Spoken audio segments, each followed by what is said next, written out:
儿子，不好了，你爸被纪委带走了，你快想想办法。许国华正在办公室准备接待省里来访的领导，突然接到了母亲打来的电话，他的脑子嗡的一声，手里的毛巾啪的掉在了地上。什么？妈，你别急，慢慢说，到底怎么回事？他的父亲许树人只是龙康县旅游局财务科的普通科员，干了一辈子，勤勤恳恳，连一根草都没收过，怎么会被带走？你爸单位的老张打来电话，说把你爸和财务科的张林都带走了。我什么都不知道啊。国华，你在公安局上班，你一定要救救你爸啊！许国华猛然想起今天中午许久没见的大学同学陆泽突然来访，组了个酒局。陆泽现在是市检察院的助理检察员，这次带着同事来龙康，许国华作为上下铺的兄弟才有资格作陪。酒桌上他隐约感觉到不对劲，陆泽他们的气氛很严肃，不像是单纯来叙旧的。他旁敲侧击地问了几句，陆泽却只是摇头，不肯透露半点口风。许国华知道系统的纪律，也就不再多问。现在看来应该跟自己父亲这件事脱不了干系，如果是这样，那就麻烦了。市里专门派小组下来查的，案子小不了。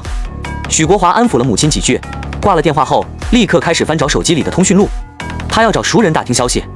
他在这里工作，平常和检察院的人有不少往来，他抱着一丝希望，拨通了几个相熟人员的电话，但要么没人接，要么接了之后含糊其辞，说不清楚，不方便透露。匆匆挂了电话，人情冷暖在这一刻体现得淋漓尽致。平时见面客客气气的人，一涉及到工作，都像是躲瘟疫一样躲着他。许国华坐在椅子上，只觉得浑身发冷，明明室内那么热，他却觉得像是掉进了冰窖里。就在他绝望的时候，手机响了，是陆泽打来的。国华，知道伯父的事了吧？许国华一下子抓住了救命稻草。陆泽，到底怎么回事？我爸他不可能犯事。你也知道，龙康县的旅游系统从上到下都烂透了，上上下下这次都被抓了。你爸是财务科的，经手了不少账目，但都是局长龚大海逼着他做的，他自己一分没拿，问题不大。我们现在连夜处理，争取把他从这滩浑水里摘出来。许国华悬着的心稍微放了下来，他知道陆泽透露消息背着极大的风险，这份情他这辈子都忘不了。陆泽，谢谢你，真的谢谢你。咱兄弟俩说这些干嘛？你放心，我会盯着的。只要伯父本身没问题，我肯定帮他争取最好的结果。许国华立刻给母亲回了电话，谎称自己找了领导帮忙，父亲只是配合问些问题，很快就能出来。处理好这些事，他还要接待庞明虎。庞明虎是现在市里法制一把手，和检察院有不少工作往来，或许能从他那里打听更多消息。下午3点45分，庞明虎的车队驶入了龙康县公安局的大门。许国华强打精神，小跑着迎了上去，殷勤地拉开了第2辆车的左后门，那是领导的专属座位。庞明虎笑着走了下来，许国华连忙上前握手寒暄了几句，然后安排庞明虎的家属去提前订好的酒店，只留下庞明虎和一名随从在局里沟通工作。在会议室里，庞明虎和他聊起了全市公安系统的法制建设。许国华心不在焉地听着，几次想开口打听父亲的事，却又不敢贸然提及，怕引起庞明虎的反感。第2天，许国华陪着庞明虎一家去景区游玩。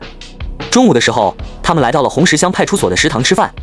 红石乡派出所所长陈海涛和许国华关系不错，知道他父亲的事，借着敬酒的机会，试探着问庞明虎：“庞处，听说昨天市检的下来了，抓了旅游局的不少人。”庞明虎看了他们一眼，放下酒杯，缓缓说：“这事儿啊，是你们李县长亲自跑关系请他们下来的。”这下许国华和陈海涛都愣住了。龙康县的新任县长李满军是今年刚到任的外来干部，而县委书记张晓东是土生土长的龙康人，在龙康经营了20年，两人的矛盾早就不是秘密。李县长是个硬茬，以前就敢和一把手拍桌子，这次来龙康就是来啃硬骨头的。许国华的后背一阵发凉，原来父亲被卷入的不是简单的贪腐案，而是县长和县委书记的政治斗争。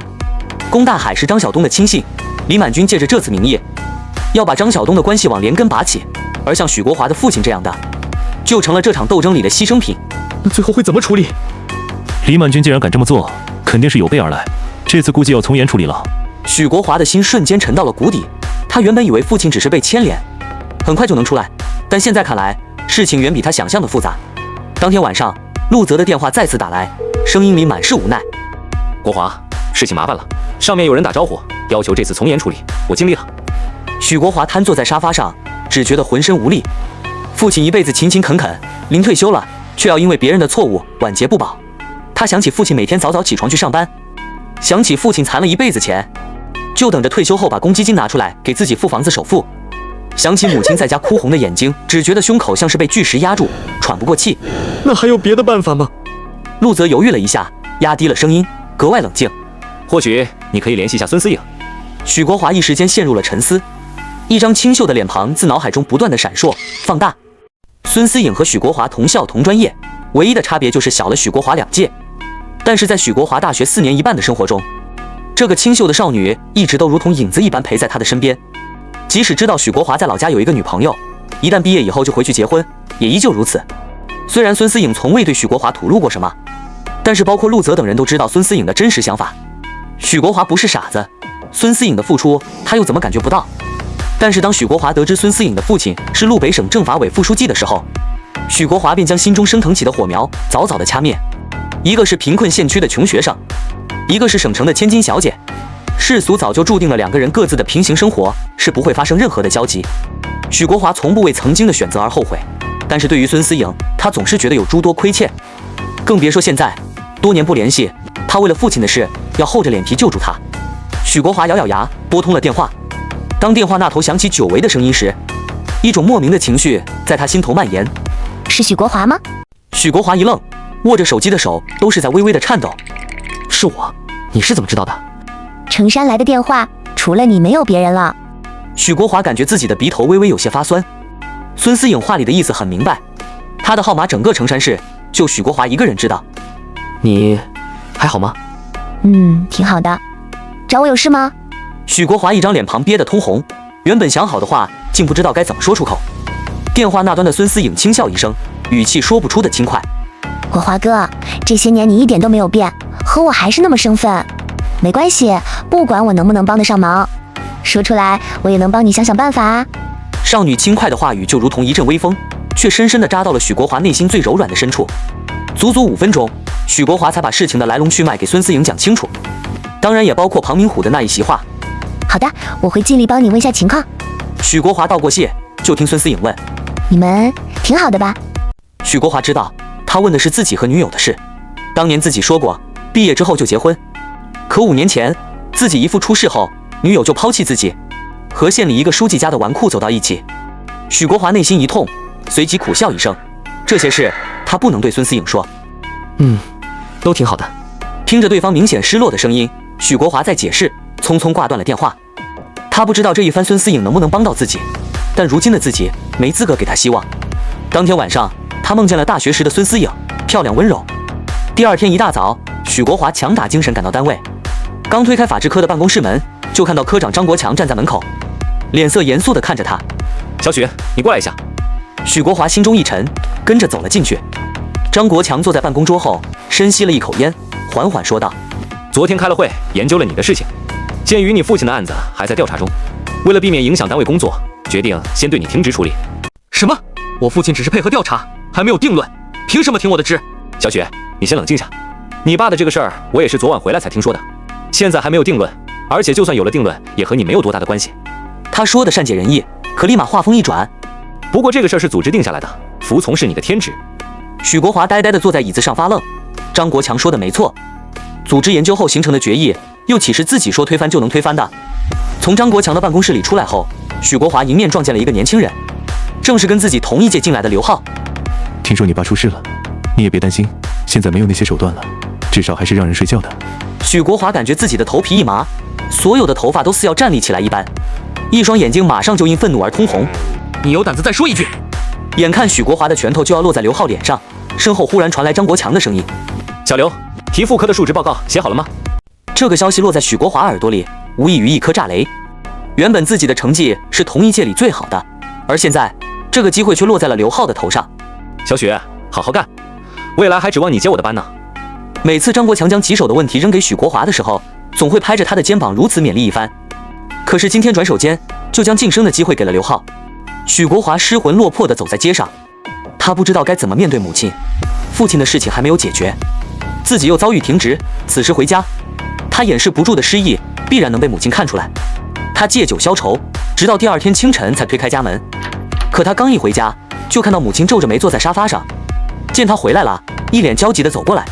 国华，咋回事？你怎么被停职了？你们爷俩一起出事儿，要我怎么办呀？妈，我没被停职，你别乱猜。国华，你就别装了。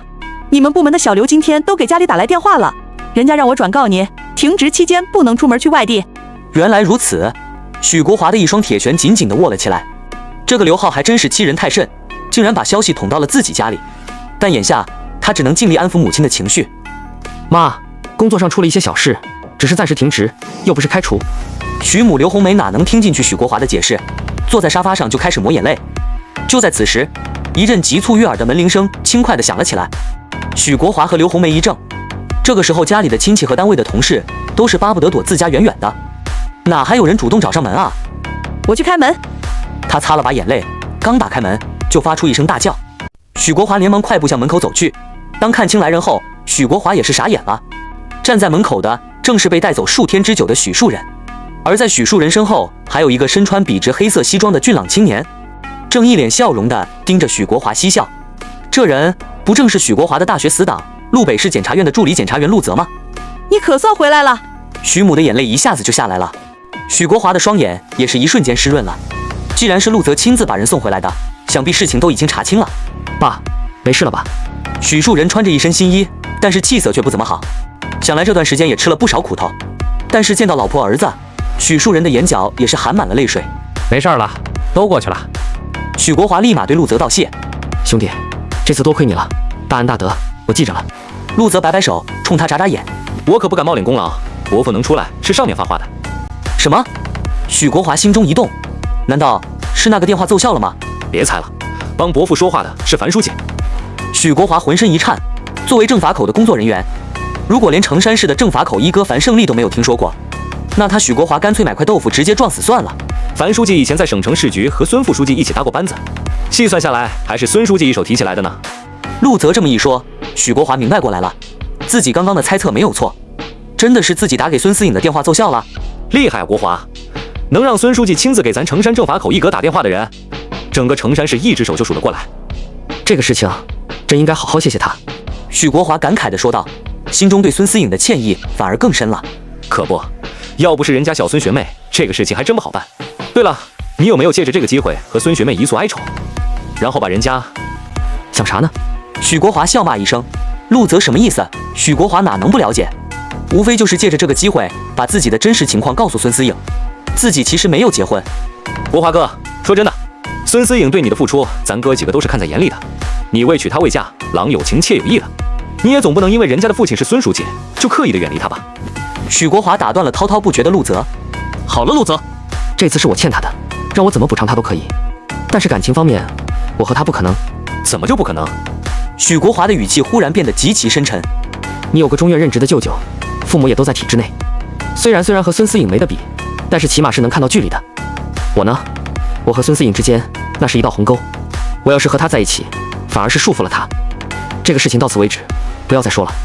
陆泽没有再提，他知道许国华说的都是对的，能看到的距离并不可怕，怕的是这辈子都难以企及。隔天许树人就收到了复职的消息，单位里的人还是第一次见被带走的人还能好端端回来上班的，都在窃窃私语许家是不是有什么关系。但过了几天，许国华都没收到自己回去上班的消息，自己怎么就一点动静也没有呢？许国华不知道的是，县里消息来得慢，樊书记打招呼的事情今天才彻底传到了龙康县。第一个知道这个消息的人就是龙康县如今的1号位张晓东与李满军了。张晓东这段时间可谓是被刺激个不轻，他怎么都没想到，刚刚来龙康不到3个月的李满军竟然敢直接和自己叫板，更是把自己捅了个透心凉。但他万万想不到，怎么就许树人能好好出来？再一打听，竟然是市政法委书记樊胜利亲自发的话。张晓东就再也坐不住了，他觉得这释放了一个信号，市委也有人对李满军的行为不满了。但许树人级别低了点啊，怎么能最大程度用好这颗棋子？张书记不由冥思苦想了起来。而李满军在得知这个消息后，眉头也是皱了起来。这次他已经给检察机关施加了足够的压力，再加人证物证俱全，张晓东根本翻不出什么花样来。但是现在许树人出来了还复职，那真是彻底打了自己的脸。他再一打听，话是政法委书记樊胜利发的，得罪不起，这是李满军的第一反应。既然得罪不起，那就得向人家靠拢。樊书记不是无罪释放许树人吗？那李县长马上就通知旅游局，赶紧让许会计回单位上班去。不光如此，他还拍板决定让许树人接财务科的科长，级别也提到了副科。但是张书记和李县长唯一没有想到的是，许国华的局长马铁生为了自己不被影响，已经将许国华停职。这时，许国华接到了一个电话，竟然是红石乡派出所的所长陈海涛打来的。老弟，听说你被停职了。许国华沉默片刻，嗯了一声。哎，伯父的事怎么样了？还有回旋的余地没？我爸昨天回家，今天已经回单位上班去了。陈海涛一怔，什么情况啊？这次的事件不是张书记和李县长的斗法吗？许树人怎么还能在回原单位上班？老弟，那就先恭喜你了，伯父的事解决了。不过我听说你们马局安排了一个小姑娘去了你们法制科。许国华一怔，马局，那不就是分局的一把手马铁生吗？没想到马局的动作这么快，替补都找好了。不应该啊，我只是停职，又不是开除。所以这个事儿，兄弟你可得上点心。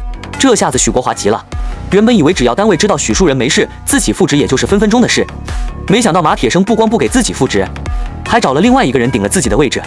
一想到这许国华，就感觉自己的热血蹭蹭蹭的往脑袋上涌。这个事情如果不搞清楚，那自己真可能丢工作了。许国华想了想，还是拨通了张国强的电话，可一直拨打了2遍，张国强都没有接。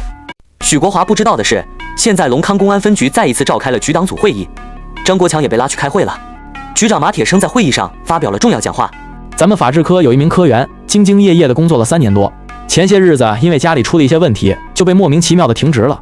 这个事情值得我们深思，为什么要伤害一名好员工？所以我准备任命许国华同志出任交警大队副队长一职，级别也直接上到副科。委员们一致投票赞同。直到会议结束后，张国强的脑子还是懵的。别看他是科长，可是也仅仅只是一个副科啊。就在这时，有人提出县里给的3个副科名额都定好了，最后一个昨天已经报了法制科的刘浩同志了。刘浩同志还年轻，以后有的是机会。就这样，散会吧。在法制科办公室给新来的小美女端茶倒水的刘浩，做梦都想不到自己到手的副科就这么飞了。张国强回到办公室冷静了一会儿，才理清了头绪。张科长不傻，他知道许国华这下子算是发达了。先不说他和市委的樊书记到底是什么关系，现在局里这么照顾他，复职不说，还直接调到了交警队去做副队长，就连级别都是直接一步到位的提到了副科。张国强拿出手机，决定第一时间把这个消息告诉许国华。打开手机才发现有几个未接，其中有2个就是许国华的。他立刻给许国华回了电话：“小许啊，在哪里呢？”许国华心中一寒，张国强这个声音也太扭捏了吧！就算是想招法的要把自己辞退，也完全不用牺牲这么大吧？张科，我就想问问，我什么时候能复职？要说这个事情，你还真得感激我。你是不知道，为了给你换这个工作，提这个副科，哥哥我费了多大的劲儿。等等，换工作还提副科，这是演哪一出？你还不知道吧？你被停职以后，咱法制科来了一个新同志，但是你这复职也是刻不容缓的，我就找到了马局。许国华不出声，听张国强继续往下说。马局一听这事儿，问我怎么办，我说好办啊，给你挪个地方。国华，虽然哥哥不舍得放你走，但是为了你的前途，哥哥也只能忍痛割爱了。许国华一阵恶寒，还是没有出声。最后我是费了多少嘴皮子，才让马局拍板让你到交警大队去。许国华愣了，而且不光是去交警队，还是去当副队长的，顺道的把你的副科问题也解决了。这次许国华彻底傻了。挂断电话后，许国华感觉自己全身轻飘飘的，就差直接飞到天上去了。原本还在操心自己复职的事情，这下子倒好，不光直接复职，还去了交警队，而且还是副队长。但是许国华略微动了番脑筋，就明白过来了，这一切都离不开樊胜利，或者说的准确一点，都是自己给孙思颖的那个电话所导致的。时隔多日，许国华再次联系上了孙思颖。其实中途他有2次给孙思颖打电话，但很不巧，孙思颖都恰好不在。今天他拨通电话后，孙思颖立马接起。许国华先是感谢孙思颖帮助自己救出父亲，又将自己和父亲升职的消息告诉了他。思颖，真的谢谢你。电话那头的孙思颖嗯了一声，突然问：“那你准备怎么感谢我啊？以身相许，怕是不行了。”许国华一下子不知道该怎么回答，想了很久才说：“思颖，等你有时间来龙康县玩，吃喝玩住行我全包了。”真的啊？你陪我玩？对，我陪你。全程陪同？许国华听得出他的弦外之音，一咬牙直接说：“对，你希望我怎么做，我就怎么做。”电话那头的孙思颖发出一串银铃般的笑声。好呀，我记着了，你可以不要骗我。挂断电话后，许国华苦笑地摇了摇头。过去3年了，这丫头怎么还是放不下自己呢？周3一大早，天刚蒙蒙亮，许国华就收拾妥当出了门。他穿着一身崭新的制服，对着镜子反复整理了好几次领口和肩章，眼神里满是对新岗位的期待，却也带着一丝忐忑。拿到转岗的证明文件后，他刚下楼就迎面碰到了刘浩。刘浩耷拉着脑袋，眼睛红肿，显然是昨天没睡好。他和许国华撞了个面对面，瞬间抬起头，看到许国华身上不同于自己的制服，眼神里瞬间充满了怨怼和嫉妒，仿佛要喷出火来。毕竟昨天他还幻想着自己提了副科后，在法制科里扬眉吐气，再也不用看张国强的脸色，也不用被许国华压一头。可谁能想到，原本被停职、看起来前途尽毁的许国华，竟然摇身一变成了交警大队的副队长，直接跳过了副科的竞争，一步到位，而自己成了个笑话。他顾忌许国华的身份，直到许国华走过之后，才朝着他的背影狠狠地吐了一口唾沫，低声咒骂：“牛什么牛？不就是靠关系吗？有你倒霉的时候。”许国华刚走到门口，一辆黑色的小轿车缓缓停了下来，车窗降下，露出前女友林秋文那张精致的脸。她穿着一身米白色的连衣裙，妆容精致，看起来优雅又大方。林秋文推开车门走下来，身上的香水味随风飘来。许国华闻到这个熟悉的味道，心里一阵复杂的情绪翻涌。国华，听说你调到了交警队，恭喜你了。林秋文笑着走到许国华面前，只是现如今看到林秋文这副热情的样子，许国华心里只剩下冷漠和疏离。占马路，吃尾气，没什么可恭喜的。他不想和林秋文多做交流，毕竟过去的事情像一根刺，扎在他心里，让他无法释怀。林秋文轻笑一声，上前一步，凑近许国华，压低声音：“那要不咱俩换换？办公室活又多又杂，哪有交警队来的清闲？”他的气息拂过许国华的耳朵，许国华只觉得一阵不适，转身要离开，却被林秋文一把拉住：“别急着走嘛，我听说你认识咱们城山市政法委的樊书记。”他的声音里带着一丝不易察觉的讨好，他想能不能通过许国华搭上这层关系。认识，但不好意思，我还有事，先走了。许国华说完快步离开，留下林秋文站在原地，眼神复杂地看着他的背影。交警大队位于龙康县城西，挨着西城公园，是一栋灰色的4层大楼，看起来有些年头了。许国华走进大院，刚走没几步，就听到一阵摩托车轰鸣声，由远及近。他下意识地往旁边躲了躲，只见2辆摩托车开道，后面跟着一辆老款的捷达，驶进大院。车子停下后，一个30出头、身高1.8米的国字脸男子从驾驶位上走了下来。他就是华小飞，交警大队3中队队长。他看到站在门口的许国华，正一脸好奇地打量着自己，狐疑地在脸上摸了一把，以为自己脸上有什么东西。你找人？你好，我是新来的副队长许国华，请问你怎么称呼？华小飞听到许国华的话，眼睛一下子睁大了，他上下打量了许国华一番，眼神里充满了不满和嫉妒。没办法，他一直以为耿队退休后，副队长的位置会是自己的，没想到竟然被一个从法制科调来的人抢了去。华小飞冷哼一声，没有回答许国华的问题，转头就上楼了，把许国华晾在原地。许国华碰了个钉子，心里有些尴尬，也有些无奈。他能感觉到华小飞对自己的敌意，看来新的工作环境比他想象的还要复杂。许国华径直走上3楼，找了半天才看到队长室，敲门没人回应，拧门也拧不动。这时队长室对面的门开了，一个50岁左右的便服男子走了出来，他是交警大队的政委高昌明。高昌明告诉许国华，大队长秦健去市里开会了，下午才能回来，然后带着许国华去了他的办公室。许国华的办公室不大，但比法制科张国强的办公室强多了，里面桌椅、电脑、打印机、书柜一应俱全，甚至连单人床和洗漱用品都准备好了。许国华心中大喜。就在这时，一辆挂着县委小牌照的黑色帕萨特驶进院里，从车上下来一个秃顶老头，他是龙康组织部谢成军。谢成军是县委书记张晓东麾下的头号大将，县里有1半人的升职都过得他的手。他一路走到2楼会议室，坐下后一脸阴沉：“华小飞呢？让他来见我。”没一会儿，高昌明就是小跑着下来了，后面还跟着一个国字脸大汉，正是交警3分队队长华小飞。谢部，您来也不通知一声，我好在门口接您啊。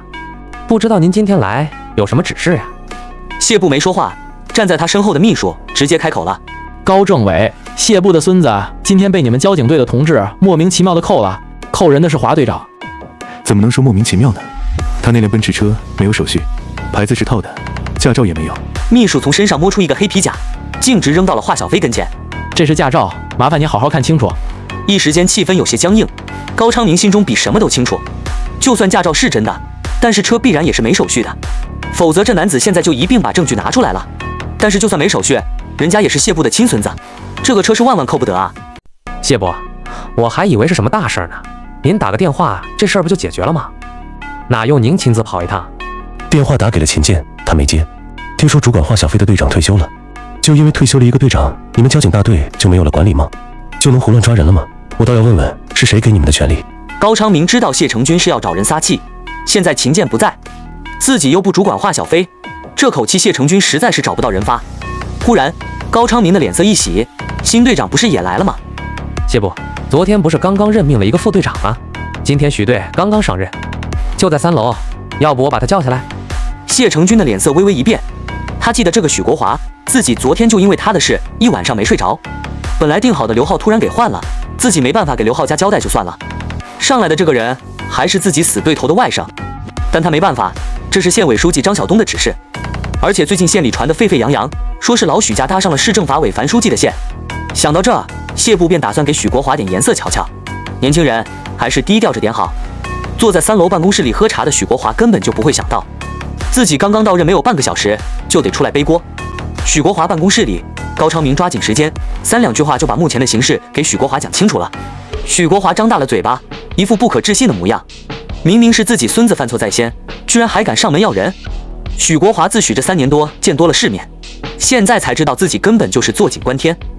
小许，没办法，别看咱交警外人看着风光，其实难干得很。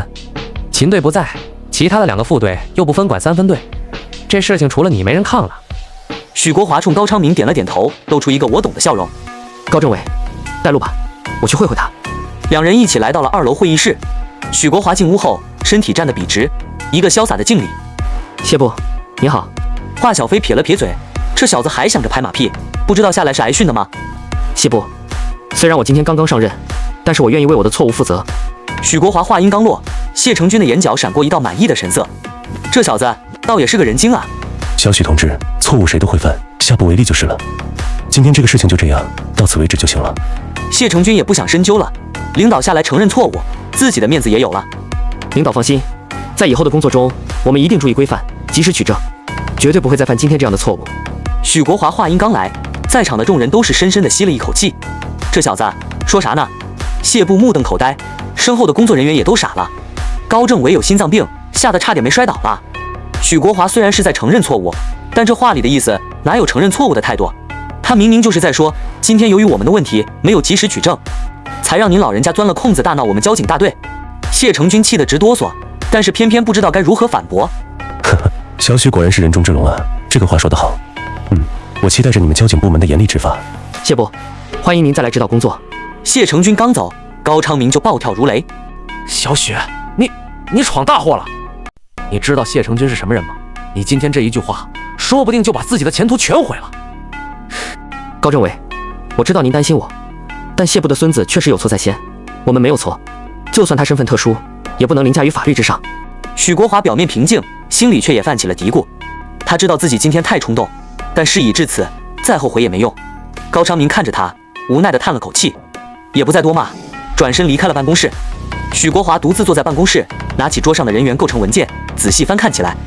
他发现自己分管的3中队竟是整个大队最薄弱的，全队只有7个人，正值警队长华小飞1人，其余6人都是辅警。更让他头疼的是，辅警的工资低，人员流动性极大，根本没法开展系统的业务训练。就在这时，敲门声响起，一个穿着辅警制服的年轻人走了进来，神色有些拘谨。许队，您好，我叫张虎，3中队的。坐吧，不用拘谨。你来找我是有什么事吗？张虎缓缓坐下，犹豫了一下，压低声音开口：许队，我是来提醒您的，昨天被扣的谢明，他套的是咱们大队里副队长的本。李耀，他们俩关系这么好？这我也不好说，不过我看见过好几次他俩在一起喝酒，而且以前咱们撞见谢明违法，耿队都让我们当没看见。这次飞哥不知道怎么回事，直接就扣人了。许国华心里一动，瞬间明白了其中的门道。华小飞分明是故意给自己这个新来的队长添堵。我知道了，谢谢你的提醒，以后3中队的事还要靠你们多费心。张刚走，办公室的门就被猛地推开，一个身高1.9米、皮肤黝黑的壮汉走了进来，满脸怒气，正是主管1中队的副队长李耀。你就是许国华，听说你今天把谢明给扣了，还敢跟谢部叫板？李副队长，我们只是按规矩办事。另外，我听说谢明的本是套的，李副队长还是回去查查自己的驾照吧，免得惹上麻烦。李耀脸色瞬间涨得通红，谢明套自己本的事，他以为做的隐蔽，没想到许国华刚上任就知道了。他狠狠瞪了许国华一眼，却又无从反驳，只能冷哼一声，摔门而去。许国华看着紧闭的房门，无奈地摇了摇头。刚上任第1天就得罪了这么多人，以后的日子怕是不会轻松。中午时分，许国华正准备去吃饭，高昌明的电话就打了过来，语气急促：“小许，紧急任务，红石乡洪家和石家纠集了100多号人，在地里打群架，局里下令，让我们立刻赶过去增援。”什么？有没有伤亡？陈海涛呢？他那边情况怎么样？不清楚，所里已经有人先过去了。我们赶紧集合队伍出发。许国华不敢耽搁，立刻起身下楼，召集3中队的队员。华小飞依旧摆着一张臭脸，态度消极。许国华没有理会，直接安排任务，带着队员们火速赶往红石乡。红石乡是龙康县最贫穷的地方，民风彪悍。洪家和石家是当地最大的2个氏族，积怨已久。这次因为农田灌溉的问题，终于爆发了大规模冲突。许国华带着3中队的队员一路疾驰，路上他多次给陈海涛打电话，却始终无人接听，心里的担忧越来越强烈。许队，前面就是红石乡了，一队的人和救护车还没到，我们走得太快了。不等他们了，红石乡后面有一条山路，虽然难走，但也是进出乡的一条通道。华队长，你带2个人骑摩托去把那条路封锁住，不许任何人进出。许队长，那条山路荒无人烟，根本没人走，没必要去人吧？你这是故意刁难我。华小飞，这是命令，如果因为你的疏忽出了任何问题，这个责任你承担得起吗？华小飞被许国华的气势震慑住，虽然满心不满，却也不敢再反驳，只能带着2个队员不情愿地骑着摩托往山路方向驶去。许国华赶到现场时，陈海涛正站在人群中央，大声喊话，试图控制局面。他的脸上沾着血迹，身边的几个民警也都挂了彩。都住手！我是红石乡派出所所长陈海涛，再不停手，我就按寻衅滋事罪逮捕你们。陈海涛的枪声和喊话暂时震慑住了混乱的人群，两边的人都停下了手中的动作，眼神凶狠地对峙着。陈哥，我们来了。陈海涛看到许国华，脸上露出一丝欣慰，随即又皱起眉头。老弟，你怎么来了？这里太危险，你赶紧带着人封锁周边，别让无关人员进来，也别让闹事的人跑了。放心吧，陈哥，都安排好了。你怎么样？有没有受伤？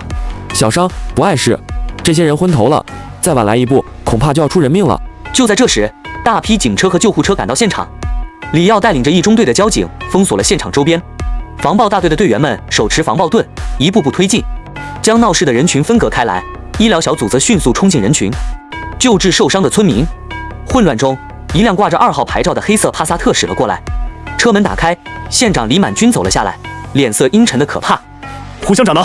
立刻给我过来！红石乡乡长胡英飞连忙跑了过来，脸色惨白，浑身发抖，低着头，不敢直视李满军的眼睛。李满军看着混乱的现场，又看了看浑身是伤的陈海涛和民警，气得浑身发抖。胡英飞，你这个乡长是怎么当的？洪家和石家积怨已久，你早干什么去了？现在闹成这样，你满意了？李县长，我错了，我没想到事情会闹这么大，我已经尽力调解了。尽力调解？我看你就是不作为。如果不是陈所长和交警大队及时赶到，出了人命，你承担得起这个责任吗？李满军狠狠训斥了胡英飞一顿，随即转头看向陈海涛和许国华，眼神缓和了许多。陈所长、许队长，你们做得很好，关键时刻挺身而出，控制住了事态，避免了更大的损失。李县长，这是我们应该做的，保障群众的生命财产安全是我们的职责。是啊，李县长，多亏了许队长及时安排人封锁了周边，才没让闹事的人跑掉，也没让无关人员进来添乱。李满军深深看了许国华一眼，这个年轻的交警副队长，虽然刚上任，却处事果断、沉着冷静，而且执法公正，不像有些干部只会趋炎附势、敷衍了事。许队长，你刚到交警大队上任，就能有这样的表现，很不错，好好干，组织上不会埋没人才的。许国华心中一暖，连忙点头道谢。他知道李满军的这句话对自己来说是认可，更是一种机遇。在众人的合力处置下，闹事的人群被全部控制，受伤的村民被送往医院救治。红石乡的局势终于稳定了下来。红石乡群架事件处置完毕后，许国华和陈海涛一起向李满军汇报了现场的处置情况和后续的安排。很好，后续的安抚和调查工作一定要做好，不能再引发新的矛盾。陈所长，你在红石乡干了4年多，熟悉当地的情况，这次又立了功，组织上会考虑你的调动问题。谢谢李县长，我一定好好干，不辜负您的期望。许国华也为陈海涛感到高兴。红石乡条件艰苦，陈海涛在那里干了4年多，早就想回县里了，这次终于有了机会。当天晚上，许国华接到电话，孙思颖来了县里。见面时，孙思颖看见他脸上的伤，心疼地问：“这是怎么了？谁打你了？”小伤，不碍事，处理现场的时候不小心蹭到的。说好你过来我就陪你的，有没有想玩的？你都这样了，我哪有心情玩？去酒店，我叫人给你处理一下伤口。